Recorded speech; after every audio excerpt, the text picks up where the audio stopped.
Free zone companies are the main restriction that they have, or I would say the only restriction that they have, is that in the UAE local market they can do only B2B business and not B2C. So that would affect companies that are in the retail sector mainly. They can of course find other solutions as well, working with a distribution partner or working with a wholesale company to sell their products to the end customer, to the end user. So that's basically the main restriction of free zone companies.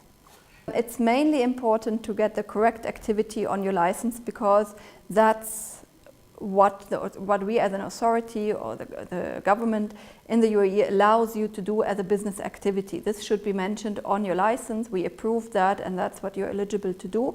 And it's mainly relevant for trading companies. Now, if you have a commercial license for trading specific product group, you wouldn't be allowed to bring in a different product group through the customs. So basically your product would be stopped at the customs.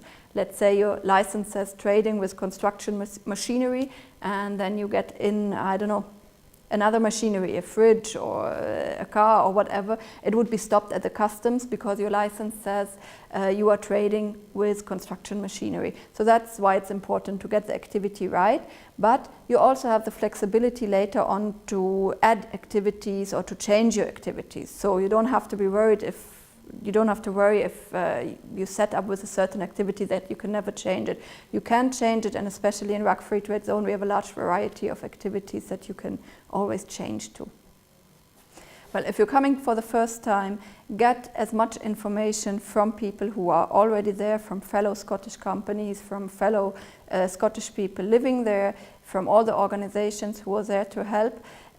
Try to get information and then try to decide how you can show presence in the market, because presence in the market, being there, showing your face, building a relationship, having a presence there by having a local phone number, a local address is extremely important.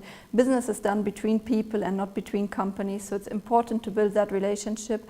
And if you decided that you can go ahead, or if that is an option for you, if you believe that market is a potential good market for you after you got all that information, I believe for the majority of companies, the UAE, the GCC and the area that you can access through that, which is a much larger market with all those countries and areas around it, it's a good market for almost every company. So once you've decided that you want to do that step and you want to do that next step, the investment of being present there, then come to us, talk to us, so we can decide and guide you through what is the best and most cost-effective and easiest option for you to start.